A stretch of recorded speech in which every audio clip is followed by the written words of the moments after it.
2, 1. I'm going to give you guys an A1 intro.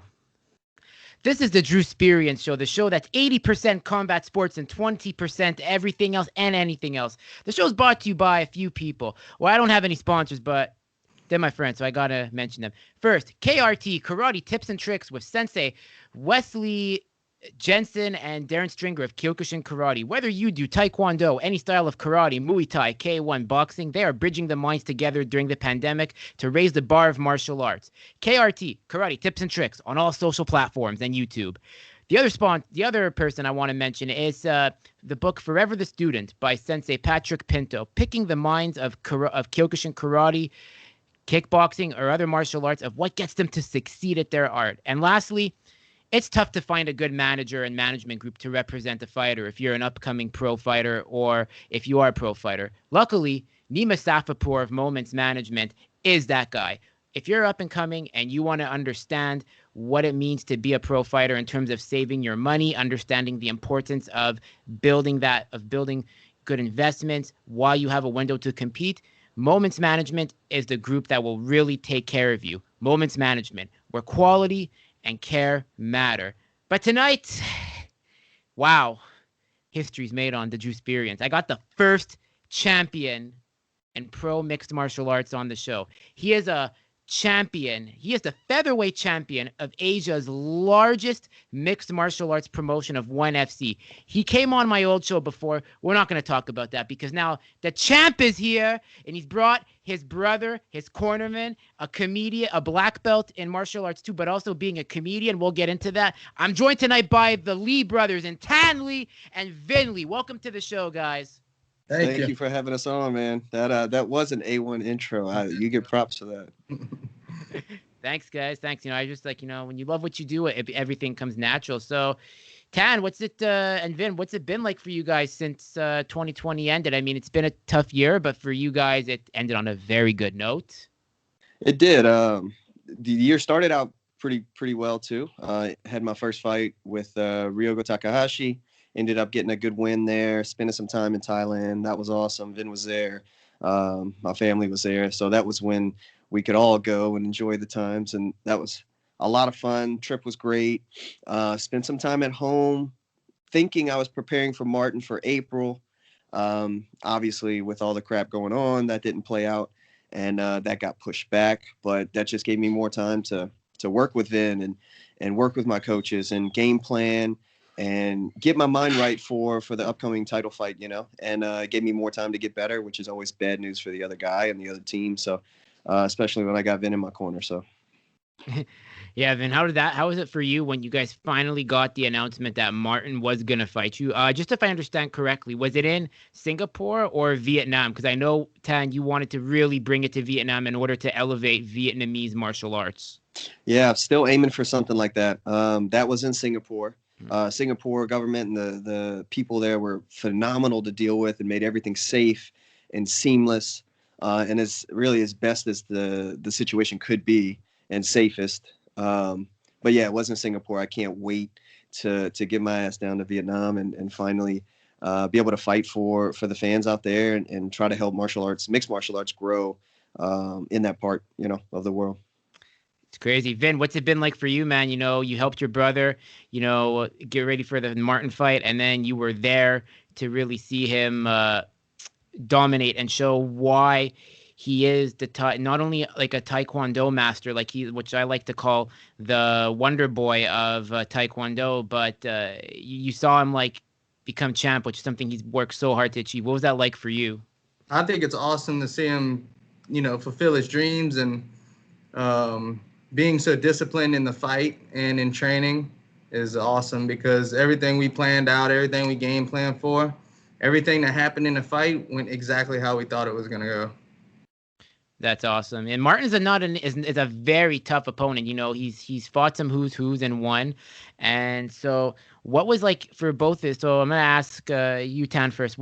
How do you had such good striking with him. What do you think led to you, why do you feel your game plan, how did your game plan, you feel, help neutralize a guy like Martin? it's hard, right, to neutralize somebody like that who wants to be in your face constantly and really drop some heavy bombs. Like he don't throw many setup shots. His shots will put you down and put you in a coffin if you let him make good contact, right? So like that's a tricky fight to approach. That's almost like a Adesanya Costa, Whitaker Romero, that type of matchup where, look, like this dude gets one clean shot. That's a problem, you know? And luckily I possess power like that also, but I have a lot more, or not more, but I have a lot of confidence in the way we're able to open things up and make those land. So I thought that was going to be the biggest difference in the fight. And it was, you know. Vin mentioned my discipline in the fight, obviously discipline in training and things like that. But the discipline in the fight is really just sticking to my game plan, knowing that through the first 2 rounds, if you look at shot count, you're looking at maybe like 20 something shots to 3. If I'm going to count some of the ones that weren't clean, you know what I mean? Yeah, on his side. So like, yeah, the first 2 rounds were completely one-sided. And then the 3rd round, he started to open up, right? He started to pressure up. He started to really like, for lack of better words, nut up and step in the pocket and really start throwing those heavy right hands. And man, he was making some contact, and just know that when you approach somebody that way, you're sending those guys that are usually there for defense, you're sending them out to do damage. Well, that's fine. They're just not at home to protect your face. And that, you know, with those wide shots and that power that he generates, he comes a little wide and we happen to fit inside. And, you know, it worked out really well. I got a little chip shot on the inside, a short, no-tell, clean little right hand. And then, you know, I kind of spazzed out on the finish and jumped all over him. But as embarrassing as we look like 2 newborn deer on ice, it was nice to come out and get that finish and really put some hands on him.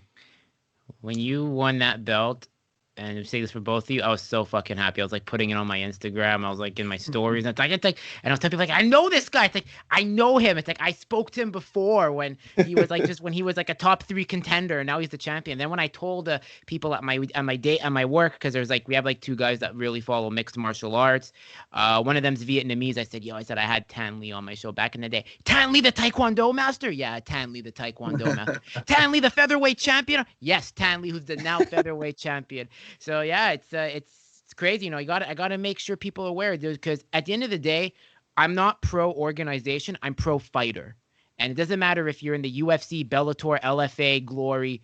Martial arts is martial arts. We have to stop looking at it as, oh, it's like, I hate when people say, well, he's in the UFC, so he must be the best. No, there's Bellator, there's one. And I want to know, Vin, what do you think of that? Like, do you think it's good to be pro fighter or pro promotion? Where do you stand? I definitely think it's pro fighter, because you have best people in their categories in all the organizations.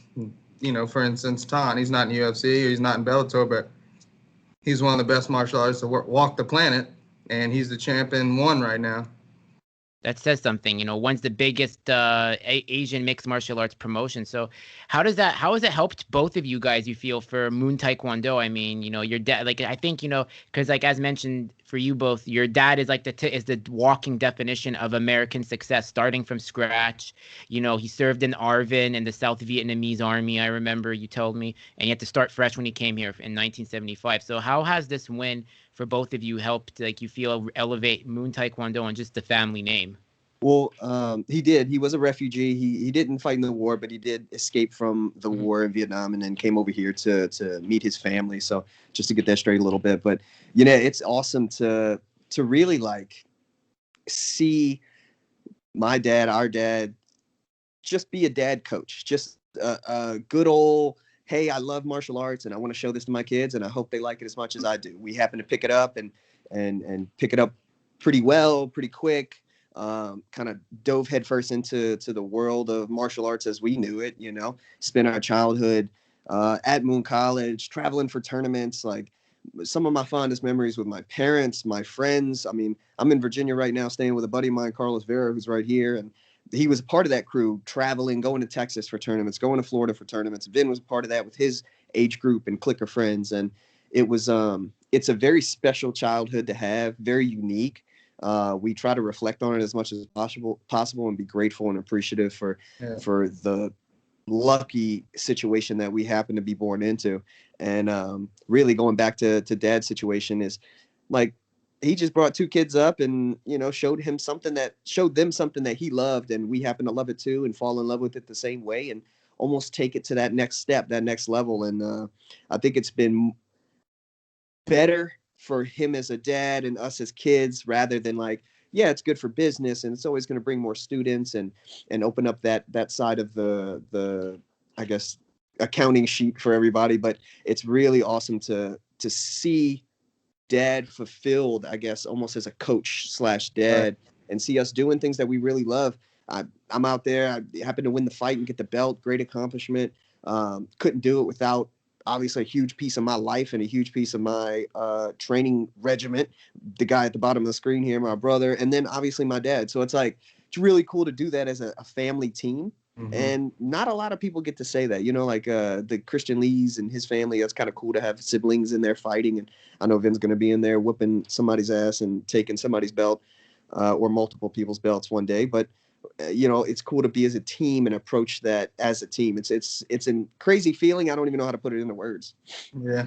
And the way he went about coaching, he wasn't too overbearing, and like, he was definitely strict and like made us be super disciplined, but he didn't overdo anything. He, you know, when it was competition time, he was always just like, go out there, try your best. But he knew that we put in enough training time that it was always going to be in our favor. And that's a big thing too, is if we have the love for it, which he instilled in us, if we have the right work ethic, which he instilled in us, then now at this point, it is go out there and just go have fun. Don't worry about it. Like, if you lose, fine. We're still going to go eat pizza at Pizza Hut after. If you go out there and win a world title, we're still going to go to Pizza Hut after. It's fine. Yeah. Lose, win, draw, it doesn't matter. Just go try your best. Do your best. Don't be afraid to try to be the best person you can be. You know what I mean? Very true. I think that's the most important thing, because sometimes when parents or coaches and they put their kids, they become very, very like overbearing and very like military sergeant like, and it ruins the fun. And then the kids quit martial arts, or whether it's sports like basketball. It's like that in football. I'm sure you guys have seen that story in American football, basketball. In Canada, where I'm at, ice hockey, like sometimes like there's like a great player, they have a son come up, and like the kid feels they have to replicate the pressure that their parents did in the league, and it ruins them. They become like draft busts, so to say. And I'm sure the same exists in combat sports, where it's like it's a bust fighter, like he did, like Julio Cesar Chavez in boxing. His son could never be like his father, you know. So, and I think that's important, you know. Like, it's the point isn't to be like your father, like whether you're LeBron James Jr. or fucking D Wade's kid. It doesn't matter. Just it's hard because they have like a shadow to live under, and it was pretty recent, right? It was one generation ago. And it's just a little different, like coming from, you know, the way my dad approached martial arts and the way he had he still has a full-time job, works 12 hours a day, 7 days a week. You know, he'll get a day off every now and then. And that's weird to me that my dad has a day off. Like that's what kind of working man he is. And he's like, oh, I also love martial arts, so I'm going to spend my time there when I'm not working. That just gives it a whole new twist. You know, I didn't learn how to be a professional athlete under him. I did that with other resources and some of my own, talking to Vin and this and that and doing our own research. It was love martial arts, work hard, enjoy your life, be a good man, and then things are going to fall into place. All right. You know, that kind of goes martial arts, learning the things about martial arts and how to treat martial arts kind of radiates to all the other parts of your life too. So that was a good word, then. Radiate. That's a big one. No, yeah, Vin using big words. No, I'm just kidding. No, Vin's you guys are really smart, because like Tan, you have like a degree in finance, if I remember you telling me, like you worked in the financial industry. I did. So I worked at Chase Bank for a little while. I managed a Verizon store for a little while. Shout out to those teams, miss y'all. But I didn't finish school. So that was a big thing for all you kids out there. You know, figure out your path, and school ain't always the right answer, but sometimes it is. So. And Vin, what did you end up doing? Like, I mean, I know you're your brother's cornerman, but are you like kind of like doing like, say, a vocation, or are you in school like to help understand how to like maybe run the business after high school, I tried to go to college. School isn't my thing, so I didn't do that. I actually started going to work with my dad for 4 to 5 years. Mhm. And the deeper and more intense we got into training, me and Tan and our training partners kind of came together and was like, you know, if you want to chase this dream, now's the time to do it. So I quit work and started training, and now I have like a side job. I babysit kids actually, and Nice. Wait, what happened to 10? uh-oh. Where's I'm 10? back. I'm back, baby. Okay. And I babysit kids, so that's my little side money. And I also teach martial arts and you know, train full time with Tan and coach him, and he coaches me. I'm gonna give you a side business idea because look, so like I'm not gonna sound politically correct here because I think we could agree now like you need to have Jewish friends because the thing. So you have embraced your stereotypes at times. I'm just joking here, but like I'm gonna just give you an idea. Then you babysit kids once you teach them martial arts too, so you can add to that. You'd be like, I'm not only an A1, I'm not only a fire babysitter. I know how to teach martial arts. You want your kid to learn how to defend themselves? Here, it's gonna cost extra. See, you got to use that entrepreneurial brain of yours, man. I also have a clothing brand, No Society. Tom's got the sweatshirt on too, so Nice. I you know, come out with designs and sell those things also. Nice. Yeah. Y'all go Nice. check it out. No Society, no joke. What's it called? No Society. Okay. What's that? What? Yeah, get free ad. Yeah, ad read here. So No Society. Check it out on everywhere. Yeah. Gotta support the Lee brothers, man. Or the Gros brother. The Gros bro. What was that? What was that T-shirt you guys were wearing? Le Gros Bros No or Lee Bros No? Lee Bros No? Yeah. That's what's up. Another thing I want to ask you. One thing I want to ask is, because I want to make this more like it's fun to talk about fighting and all. How'd you think about this fight? But I want to bring up a personal side to the fighters. For me, what got me into martial arts was Tekken 4 2002, a Jin Kazama story, that Kyokushin karate style. And I watched Double Impact, Blade. So I want to know what Jackie Chan's First Strike, Not Rumble in the Bronx. That's one that people don't really know about. What martial arts flicks made you guys really appreciate martial arts? There's a ton, man. We'll go one for one. Then I'll go Drunken Master. All right, both of them. Yeah. The Crouching Tiger, Hidden Dragon, all those. Good one. What's some good Jet Li stuff? Kiss Romeo of the must Romeo Must Die. Oh Romeo yeah, Must Die. Dim sum you win, dim sum you lose. The Rush Hours. Rush Hours, of course. God, you can't go wrong with Rush Hours. Yeah. Greatest movies ever made. Definitely. Don't argue with me. I shall not. Rumble in the Bronx 2 is pretty underrated though, but as mentioned, I only saw it later on. For me, it was Jackie Chan's First Strike. So that's where he has to stop the Russians and he goes to Australia. It was one of the more underrated ones that not many people know about. Only hardcore. So was that really the ones where he was painted up like the indigenous people there? No, that's Who Am I? Who Am I? That's right. That was an underrated one. That's a good one. That one's good. Yeah, the one where he's on the roof and he fights those two martial artists. The white guy's got hands, I believe, and then the Asian dude that's got nothing but legs. Those are two awesome fight scenes. Yeah. Gorgeous, I think it was called. Oh yes, Gorgeous. That's a good one. He's in all white and other dude's in all black. And they got the little MMA gloves on. Yeah. Oh, those are classics, man. And of course, they like the kickboxers and the Van Damme stuff, like Hard Target or Double Impact, like you said. Memories, boy. The Double Impact scene that got me into martial arts. Do you remember when he first fights Bolo Young and Bolo just takes him and just smashes him against the container? That scene is iconic. It's okay, that's what I want to do martial arts. And it's just too bad that Bolo Young never became a big star. Only he's a cult star in terms of martial arts, but what do you think that is? Do you think it's just because he never spoke English or Yeah, I think it was a little bit of that.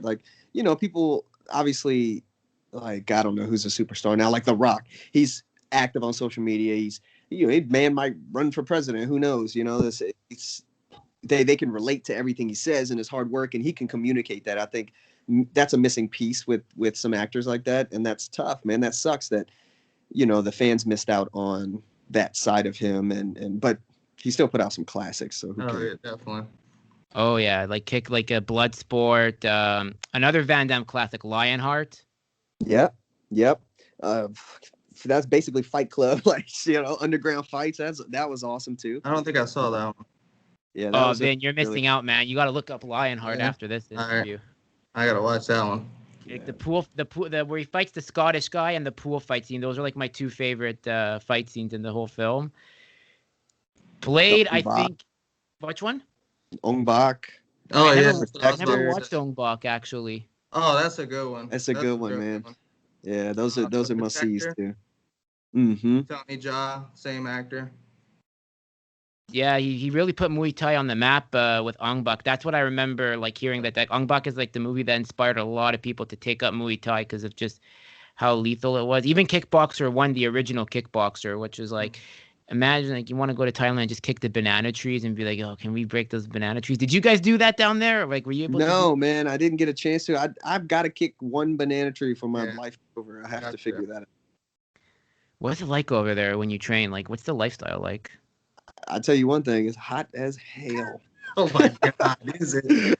Oh, But no, God. it's awesome, man. It's really cool. Obviously, I was only there for fights, so I'm training with my crew. So training doesn't change a ton just because of it's game plan time. It's we're zoning in and peaking so we can get into this fight and make sure everything comes out the way we want. But yeah, being able seeing all these videos and being in that environment, like it's so cool to get, I guess, like ground level with the culture and the people, and to see how everybody just is happy about life, and whether they have a mansion or if they've got a little hole with some tarp over it as your roof, they are happy to be alive and happy to be a part of whatever environment they're a part of. And they're just happy people. They're grateful, and that's something I took away, and that's something that Vin pointed out, that immediately when we land you feel that, and it's like, man, that's a big takeaway.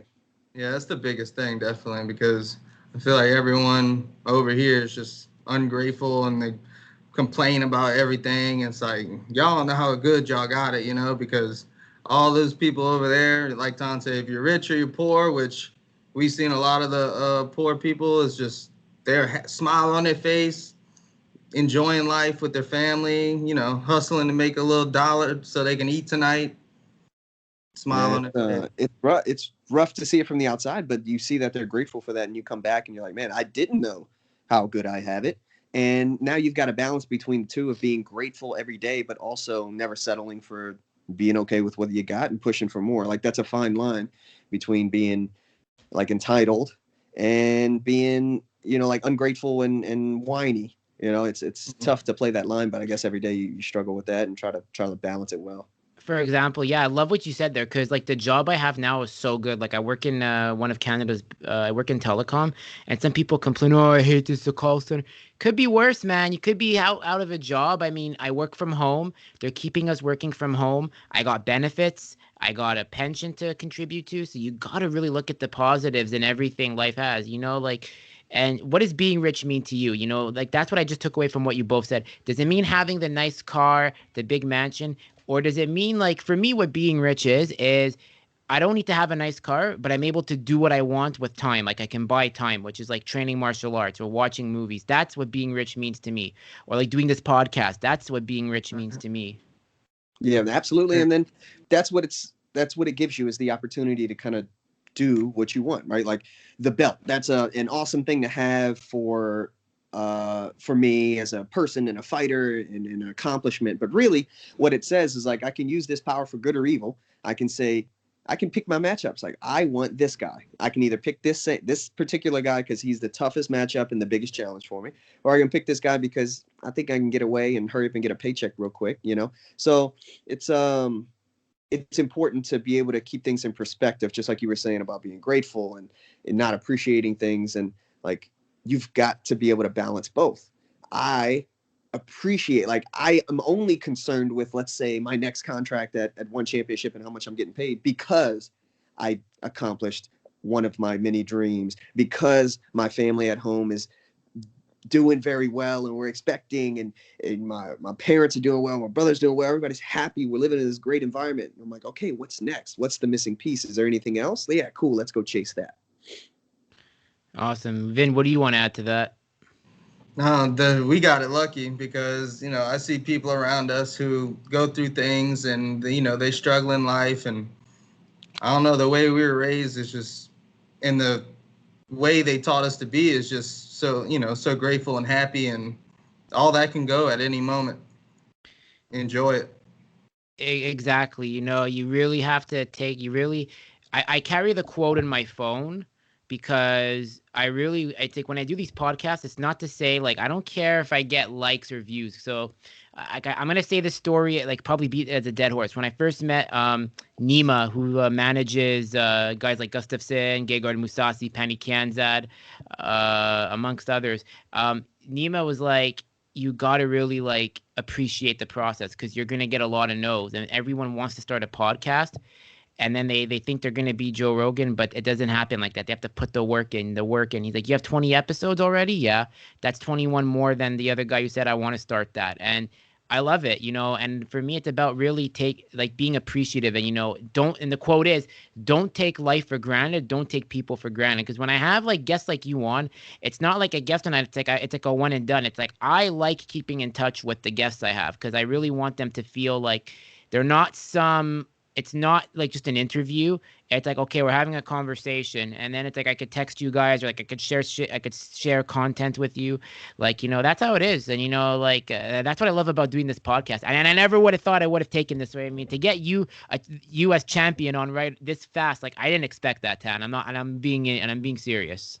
I get it from your side, you know what I mean? Like as somebody who wants to interview like high profile fighters and things like that, and champions or whatever. But from this side of things, it's just like, hey, a cool guy that I talked to a couple months ago wants to talk again. Yeah, sure, I got fucking 15 minutes or whatever. Hey, what you doing? Can you hop on a call with us?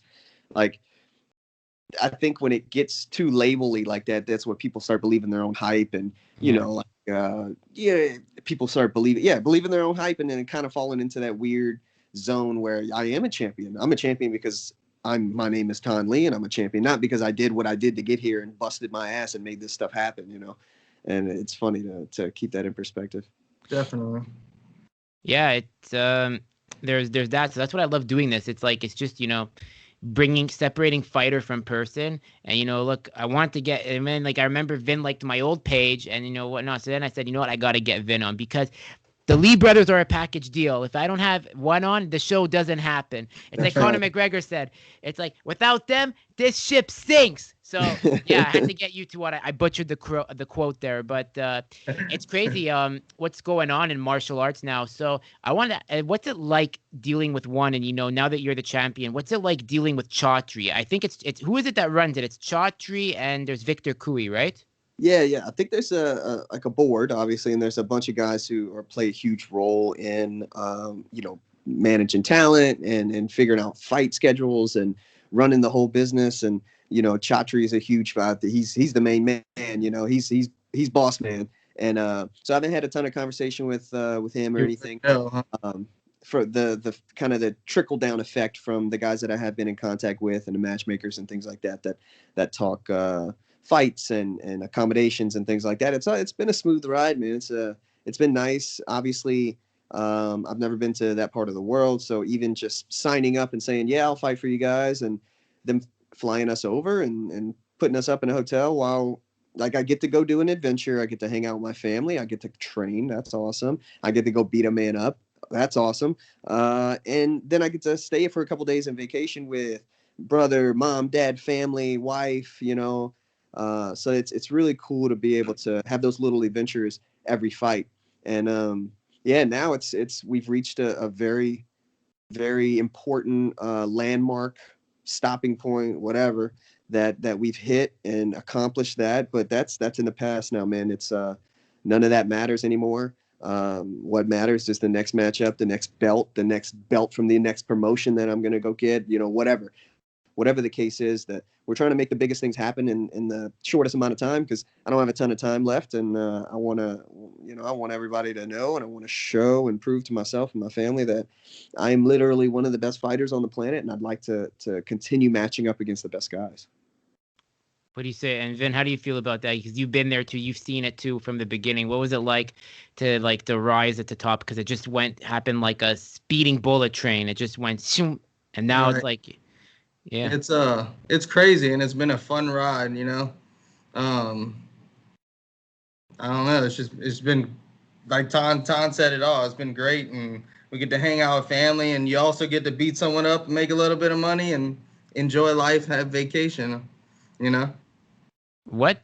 So what were when you guys got into mixed martial arts, what was the first UFC fight you saw that made you be like, I want to do this? So the first one I've ever saw was with our family at home, and we watched UFC 1, and that was really cool. But it was definitely raw at the time, and I was a little younger, so that wasn't anything that piqued my interest a ton, you know. It's And actually really funny because yeah, I always used to be like, I want to do that. I want to do MMA, you know. And Tom's always like, you know, I'm not that into it. I don't think I would do that, you know. And he's now look saying the at it. PG version of what I said. I'm like, man, that shit. It's like it's just street fighting. It's Yeah, trash. Like, we do martial arts, man, and then look at what it's evolved to. It's right. been incredible to see how much it's changed since then. And really, I wasn't right. I had the wrong idea about what I was looking at. You know what I mean? And Vin saw it all along. He's like, yeah, this is something I'm interested in. And secretly, he was just like, I want you to do it so I can coach you through it and then get to go to Thailand a bunch of Yeah, free travel, man. times. Who was back in the early days? Because we had stars like I always like to bring up the history of like the Wild West days, like not the SCG, but it was before Zuffa and Dana White bought it. Like there's that I like to pay homage to because I think people have to know where the sport was, but they really should appreciate the early Zuffa days. So in the early Zuffa days, we're talking pre-Anderson, pre-GSP. Were you guys Team Randy, Team Liddell, Team Tito, or Team Vitor? I'll let Vin go. I'm a huge Chuck Liddell fan. Huge. I've always been Chuck Liddell. I was always so biased. Like, I didn't care about anyone else, but I like to watch him. Yeah, I was a big fan too. Yeah. At that point, I didn't follow it so closely where I was like a fan of one particular fighter. So Vin was more of a fan of Chuck's, and I'm like, okay, let's watch this man fight. And obviously, he was doing amazing things. I'm like, wow, that shit's awesome. I like this guy. So I jumped on the bandwagon too. You know what I mean? And then it moved into like Rampage and Lyoto and things like that. Yeah. Yeah, Rampage really helped. I think Rampage helped really popularize the sport with his charisma because there was in that age where like gangster rap was really popular, like Lil Wayne coming from Memphis, New Orleans, like all those guys like Juicy J. Like I could name off the list of the Southern rappers, like they're from like your state, Louisiana or Florida, and Rampage was from there. So to represent that and with like the charisma he had, I think that just helped propel the sport, especially after. Yes, Vin, he KO'd your boy Chuck in the rematch from after the Pride fight, but I think it was kind of like a good thing that he won because in a sense, like, look how the sport blew up after. For sure. It's like they both rode the waves good at the same time, What was and you've also had the chance, both of you had the chance to train with the nicest MFer in the game, Stephen Wonderboy Thompson. Shout out to Upstate Karate and Ray Thompson and his amazing project with the gym. How do you guys know Ray and like the Thompsons? How did that happen? That connect actually came from who I'm here to train with right now, Ryan Hall. We were supposed to meet him up there actually in South Carolina and at Wonder Boys and get some training in, and he happened to have something came up. I don't know if he maybe had like a staph infection or something. I can't quite remember, but he couldn't make the trip, and obviously he was bummed that he couldn't be there. But we went there and tried to get some training in anyway. We met up there with Eamon, Louis, Mendel, and man, we've never met those guys, and they welcomed us in with open arms. Got awesome training in. Invited us to stay. Wonder Boy's dad invited us to stay at his house in his castle he's got. It was an amazing experience. So if anybody's ever around, go check out Upstate Karate. Great facility. Now that upgraded. It was in a great facility before. Great people, great training partners, great instruction. Go check those guys out. But we need to go back. Yeah, it reminds me of home. It's a big ass martial arts family, and that's all they do all day. And they just sit there and get better and train. And talk about martial arts and do things that are martial artsy. So it was really cool to be able to train with those guys and see their take on MMA from the karate standpoint, and kind of mesh that with the MMA side of our Taekwondo background. So it was a cool training experience, and obviously those guys are awesome, really, really down to earth and cool guys, man.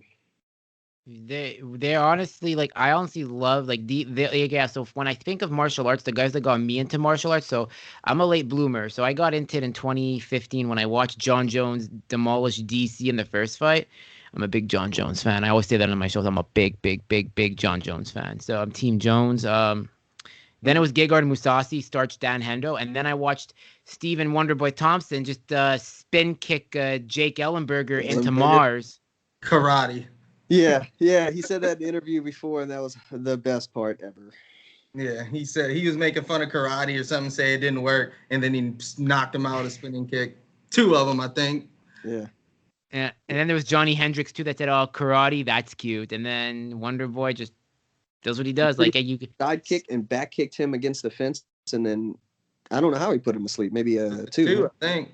Yeah. I think he just beat him up. That he did. Yeah, great. He's just such a definition of what martial arts is, and like, it's so funny. He was going to be on Michael Bisping's show, I think. I think he was, or I think he was supposed to be. And Michael Bisping said, "I'm going to get you to swear on the show." And he's like, "You could try." And he's like, "How come you don't swear?" And he's like, I love what he says. He's like, "Michael," he's like, "I am a martial arts teacher. I have over like 500 students I have to teach and be an example for. If one of them hears that makes me look bad. That makes my dad look bad and the school look bad." So that's what I really like respect about him. Like, he really is a true example of what a martial artist should be. Yeah, that's great man, great people. Mm-hmm. And they're tried and true all the way through, man. Like, what they say, they mean. It's all real, no show. I love Ray. Yeah, Ray is so funny, man. He's like when you meet Ray, it's like Ray gets along with everybody, but when he likes you, like, if he likes you, he becomes like a father, like a father figure to you. Like, he really takes care of you, and that's something I want to say, because when I had him on after you in my old show, and Ray, it's just talking to him, it's like he's just so down to earth, and he's like the toughest man of South Carolina. I should say, has the biggest heart in all of South Carolina. It's funny how that works out, huh? But yeah, that's a true statement right there. Yeah, they're very good people. I enjoy being around, and we need to go back up there and train. Yeah, we do. They got to open that up. That's why I hope this pandemic ends, and then we could all train. Because I want to go to Upstate. I want to come to Moon College. I got stuff I want to do, man. I want to. I mean, I do Kyokushin, so I just want to let you know my flexibility isn't good for Taekwondo, but I'll come down and train. So we'll make it work, man. Yeah, just are you gonna break my hip like in that reel? That's what we're gonna like, that reel. Like, hey Tan, I don't think my hip flexibility is good today. What Tan really heard? Hey Tan, you want to break my Hey Tan, you want to break my damn hip today, because I don't think I can do it. That was good. Those videos. Obviously, I'm the star of the videos, but the director in down there, he really put some things together pretty well. It's awesome. We got to do another one. Yeah, we do. You guys are just so creative, and it's so funny too. Like, I was sharing this with my friend. Like, I tagged my 2 shout out to my coach Mohammed Chick, and my old training partner Igor. So I'm like, "Hey guys, look, it's us. This is when we like break each other," especially me, because like they've been doing this style of martial art for so much longer than I have. So I'm new to it. So whenever like they punch me, I'm like, no. Just a few more thousand reps, a few more million reps, you'll be all right.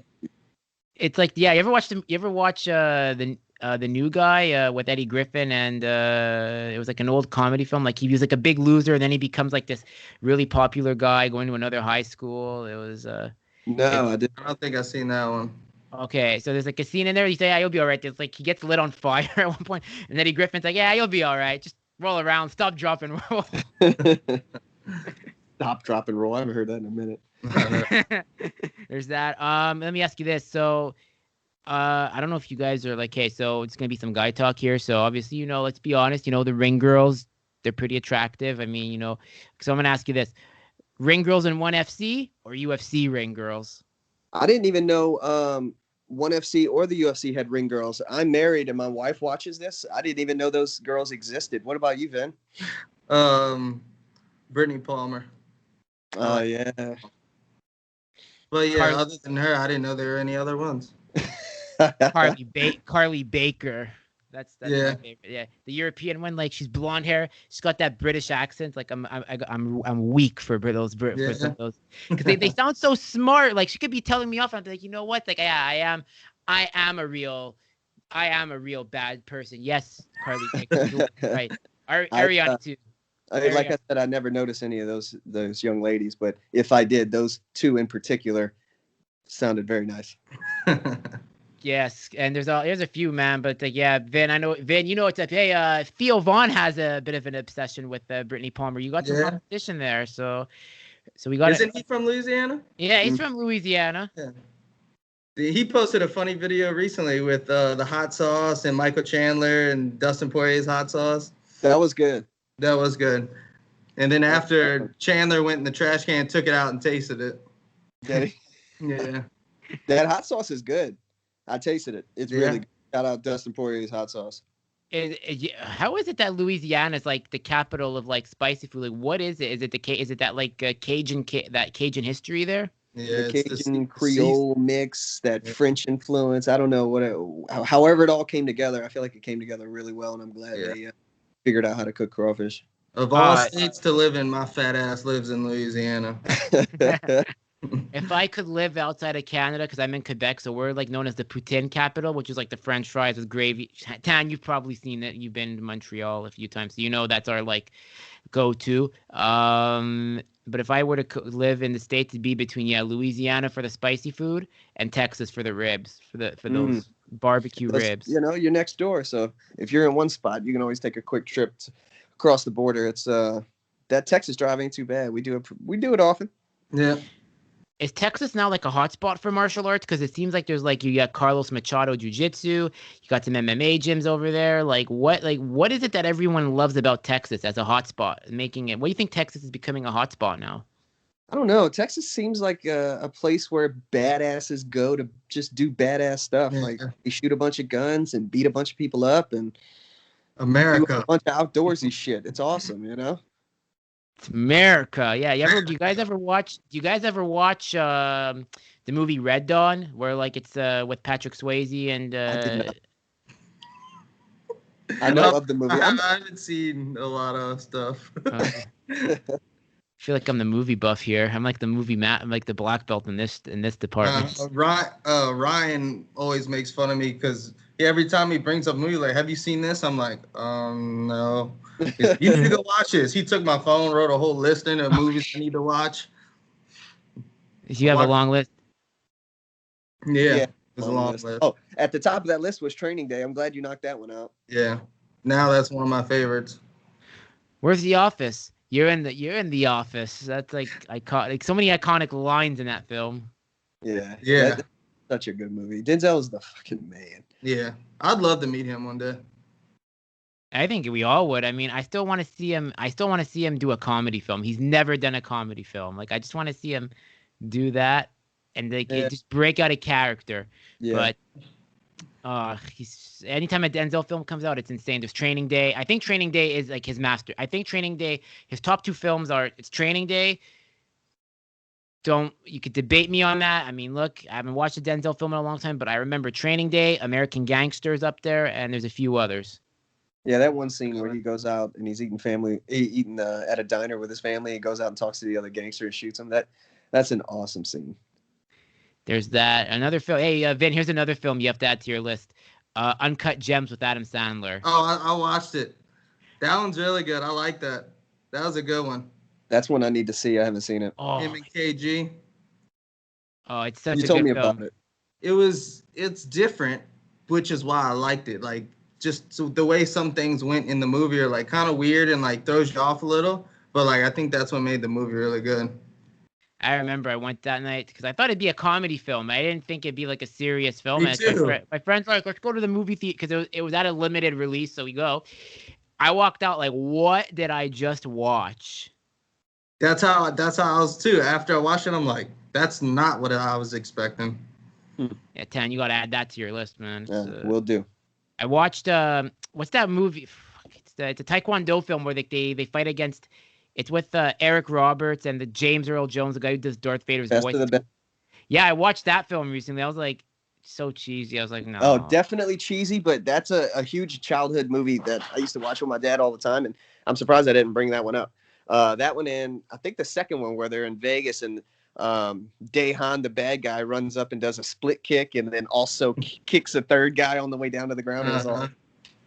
That's crazy. There's all these like franchises, like the 90s, man. Like if we could go back in time, imagine you could go back in time and just like tell people this is what's gonna happen in 2020, and they're gonna be like, they're like, what? Yeah, I wouldn't believe me either. Definitely not. It's like, could you imagine? You tell them this is what we're gonna communicate with in the future. This is what we're gonna have. What's this? It's called a smartphone. A smartphone. What's a smartphone? You could send 900 images in 2 seconds. Yeah. Yeah, that's crazy. And then you also get to watch live video with the other guy and do a three-way, not only a three-way call, but three-way video call. Like what the heck went on? Exactly. What's the move now? Because I mean, I know you're kind of recovering and whatnot. So, is there any news that's coming up of like when your next fight's gonna be, or? So no, nothing yet. Still trying to heal this bad boy out. Just had surgery a few weeks ago and just going through PT and rehab and making sure I get back to normal so I can try to crack some skulls when I can. So, yeah. So the idea is we can knock out. I'm trying to aim for at least 3 fights, pretty quick back to back. I'd like to defend the belt. I'd like to go up to lightweight and see if I can take a crack at Christian Lee's belt or whoever has it at the time. And then, I want to definitely eye up some situations where like Pitbull was talking a lot of shit, trying to get a matchup with the UFC. And I don't think they're going to let that happen. You know what I mean? But if we start battling out, if a tournament, I guess, as you would say, of all the featherweights and the promotions around the major promotions around the world. And then, if we start talking about the greatest featherweight of all time, they're going to have to put their name in the hat. So maybe we can start eliminating some names off that list. Pitbull definitely wants to do some cross promotion fights, so that would be awesome to match up against him. He's a phenomenal champion, probably one of Bellator's best fighters ever. And yeah, I'd love to test myself against him and be able to create cross promotion play and big money fights for the business, for the promotion, for MMA, for us, obviously. So that'd be really cool. So definitely defend the belt, go up to lightweight, and then let's start looking outside of one and showing the world that one has some of the best fighters on the planet. What about you, Vin? What do you see 2021 going for you once your brother's recovered? What he just said, except he said it nicely. He's gonna go in there and knock all of them out. There ain't gonna be a fight. I love to see that cross promotion because I mean it's just that the UFC, it's like Marvel versus DC. They want to I think it's because they want to protect their assets, but it's kind of funny because back in 2003, not many people know this, Pride and UFC did a cross promo in a sense because Chuck Liddell went over to fight Vanderlei when Vanderlei Silva was like the king and the guy to beat. And I mean, they haven't done it since, I think, because Chuck lost, so they kind of wanted to like save face. But I mean, yes, the UFC is great, but there's other promotions too, and I think a cross promo between Bellator and ONE would maybe get the UFC to kind of say, you know what, let's do this. If they're doing it and we and people are going to say we're scared, let's do it. And I think that's what's going to happen. What do you agree with that statement? Yeah, that's what it's going to take. It's going to take action from the other promotions, whether we go PFL, Bellator, ONE Championship, Risen, or any of the major groups that we want to take, and just do it ourselves. Whether the UFC wants to be a part or not, they're at the top. In their eyes, they're at the top of the hill right now as far as money goes and fighters go. As far as their perception goes, so that's going to remain that way, and they have no reason to dip down to level 2, as I think they would see it in their eyes. But as long as we start taking the top division champions and putting them up against each other and start eliminating guys and having a king of the hill basically without them, I don't think they'll be able to resist putting their name in the hat, since there's going to be so much buzz about who is really the best. We figured it out all on this side. We just got one more guy from from this other promotion that needs to come down and test these guys out. And let's see if we can make that happen. And I think it's going to take a lot of buzz and a lot of lead up, a lot of examples to show them that we did this cross promotion event. It made a ton of money. The fighters made money. The promotions made money. It's better for the sport as a whole. And maybe you guys need to come on down and see what's up. Catch these hands. Who are what are some? I'm gonna ask you guys, like, as fans, if cross promotion fights could happen, any cross promo fight you guys want to see as fans? Me and all the champions. Of course, yeah. Right. That. Man, that's an interesting one. That, like, some of the older UFC guys have gone into Bellator and jumped into like the new Grand Prix and stuff like that. But I'd like to see some of those champs match up with some of the one championship champs and the UFC champs, just in general. Like every title holder at the 3-way fight is super intriguing to me at almost every weight class. The ladies, I think, would be awesome to have all those badass ladies from the UFC fighting. Like, one has such a deep ladies division. That'd be awesome to see too. Hey, I could just go on. Like, it's definitely starts with the champs though. What about you, Vin? Same. Specifically, I'd like to see Ong fight some of the UFC guys, and I think it'd be cool to have some of the UFC guys do some Muay Thai stuff with the Muay Thai guys. You know? Yeah. For me, it's got. For me, I want to see Gegard Mousasi, the champion of middleweight, fight Izzy Adesanya. Because, I mean, look, if you understand martial arts, you know, yeah, I get it. Izzy's a great fighter. I'm not taking anything away. But some of the casual fans like, he is the best middleweight. No, there's guys out there that can really give him a fight. And I think Gegard Mousasi is one of them. And if you look at Gegard Mousasi's record, like when he was on the tear in the UFC before he left, like he was killing murder on Murderer's Row. And now I think he has the tools to beat Adesanya. It's going to be a very tough fight. But people sleep on Gegard, man. And when they sleep on him, like, look what happens. Everyone's like, what? Like, can't do that. Like, there's that. I want to see Usman versus Douglas Lima. So yeah, Usman. Who's the welterweight champion in one? I don't know his name, and I see his face on the poster. And yeah, I can't recall his name, but I see his face. That's awesome. There's so many guys, man. The women too. Yeah, those are the fights I want to see. But that middleweight. Yeah. You said? Oh, it's De Ridder. No, he said welterweight. Welterweight. Yeah. Oh, welterweight. I'm sorry. Let's see. I'm looking it up right now. Vin with the fact checked. With the fact check. Butchered my pronunciation there.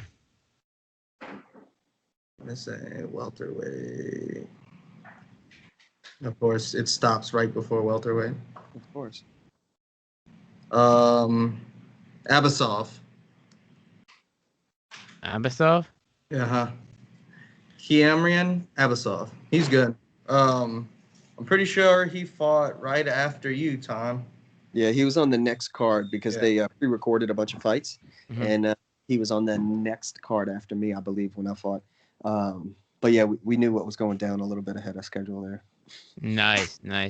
Well, now obviously, you know, if you guys have done so good, you know, especially as being a featherweight champ, you know, you are an example of what it is to be a champion. And what do you hope when things are said and done? You know, what do you want your legacy to be as when Thanhlemma walks away from MMA as a competitor? Like, I don't spend a ton of time focusing on that, like any of the outside pieces where people think this or people think that or their perception. What I really am concerned with is how I view my career, how I approach the sport, how my family sees me. Those are the opinions that really matter the most. Not that I'm not appreciative of every piece of media out there that shows the sport love, every fan out there that sends us messages and likes the videos and pictures, you know what I mean? But as far as, like, end of the day, you go home, you're in bed, and you reflect on days, lives, events. Like, it's the opinions of the guys around me that I really care about, that matters, and how I feel and view myself as a fighter. You know, I'm really, really really just getting the tip of the iceberg out of what I am as a fighter. Like I know how complete I am as a mixed martial artist and how much work and time we've put into this. It's really cool to still have a lot that I haven't shown, because I don't care about what everybody sees and what they think of me as a mixed martial artist, but I'm going to continue to reveal what I need to per fight to win every fight I could possibly win and be the best fighter I could possibly be as a whole. You know what I mean? If I could fight all these champions in an empty hotel room, I would do that. I don't care that, that I get a bunch of views on Instagram or whatever, but it's nice to be able to have that, accomplish it, and also share it with people who love to watch the sport and who love to be a part of it. That's a different perspective, but it's the same end result. I fight in front of a bunch of people and they cheer, but it's different when it comes from those set of eyes. You know what I mean? Exactly. What about you, Vin? For me or for Tom? For you, what do you want when, because not only are you a coach and a cornerman, but you're also writing your own story. So when it's all said and done, when the professional competing is done, what do you want your legacy to be as Vin Lee with everything you saw? As a fighter, as one of the best fighters to ever fight, obviously, that's what everyone wants. And as a coach, I want to, that I thought of the fight game in a different way than everyone else thinks about it, and that everything doesn't have to go by the book. What fits you, what fits Tom doesn't fit me, what doesn't fit you. And, striking or MMA is just taking what you have and making it work and making it win. I feel like that's one of my best attributes. So I would like for, people to understand and know that, we think of the game differently. Nice. You guys really are an example of what traditional martial arts has become, like, in terms of how you can parlay that into mixed martial arts. And as mentioned, I call you the wonder boy of Taekwondo for a reason. You're like a fifth dan in your craft. He's a fifth dan in his style of karate. Vin, you're what, like a third dan or a second dan? Oh, okay, I stand corrected. So you're like you're right there. You're right there, basically. So you guys have done so good for yourselves, man. And just like to host you guys, it's such an honor. And I'm really happy we could do it over video with the both of you, because it's just like, that's what I love about this. And I really hope when it's all said and done, like for you, like people can come back to this interview and they'd be like, what, it's like, I'm gonna take some Taekwondo. Maybe it is a good martial art to get into. Definitely. Yeah, absolutely. Vin and I are gathering our thoughts and putting together some information to put out there, and we put it out on Instagram a little bit here and there, but we're going to sit down and film instructional and really put some stuff together that I think really makes Taekwondo skills and how to incorporate them into MMA. And I think it's going to be for a lot of just Taekwondo practitioners that want to make their sport, their skill set closer to, or be able to be incorporated into fighting a little better than maybe it is now. And then for regular, just good old MMA fighters that are, however, whatever special skill set you have, like, hey, here's some things from Taekwondo that will improve your game, and I think that you should add to it. And that's some of the things that we're putting together, and we're going to have a few instructionals come out, but the first one's pretty much going to be a Taekwondo for MMA how-to. I'd love to help promote it. As mentioned, you guys are friends. You guys have come on the show, and as mentioned, if you want to go fast, go alone. If you want to go far, go together. That's how I view this show when I do it. So if you guys ever need a platform, please do not hesitate to reach out. I would love to help promote it in any way possible, to put eyes on it, because there's enough slices of pie to go around for everybody. I live in abundance, and I love watching people succeed like you guys. Appreciate that, man. Absolutely. That's big, and like I said, we appreciate it and we're grateful for that. Yeah, exactly. Where can people connect with you guys if they want to learn martial arts or whatnot? Like, what are the platforms you guys have? The only two websites you need to know: nosocietylife.com for the clothing line, and Thanhlemma.com for Moon College and classes in Metairie, Louisiana. Y'all go check that out. Obviously, Thanhlemma pretty much on every piece of social media I got. What you got, Vin? Mine's The Asian Cajun on basically everything. So I love that name. Yeah, that's like, yeah, honestly, man, that's crazy. So, guys, make sure, so everyone who watched this episode, please give them a follow. You know, as mentioned, if you love martial arts, especially traditional martial arts, Tanley is a guy you guys should get behind. Same with his brother for the comedy and the reels and the content, and support his clothing line. You got to support small business owners during these tough times. So, No Society, make sure if you like a hoodie, the hat, t-shirt, buy it. You're helping support a small business owner. And once again, the show will be out on Instagram. The show is not Instagram. The show will be out on Spotify, iTunes, now YouTube. And once again, I want to thank you guys for coming on, to making the time. And if you guys ever want to do this again, feel free. And I'm sure I can reach out to you guys if you guys have an announcement. And I'll be glad to host you guys. Awesome. Hell yeah, man. Appreciate it. Thank you so much.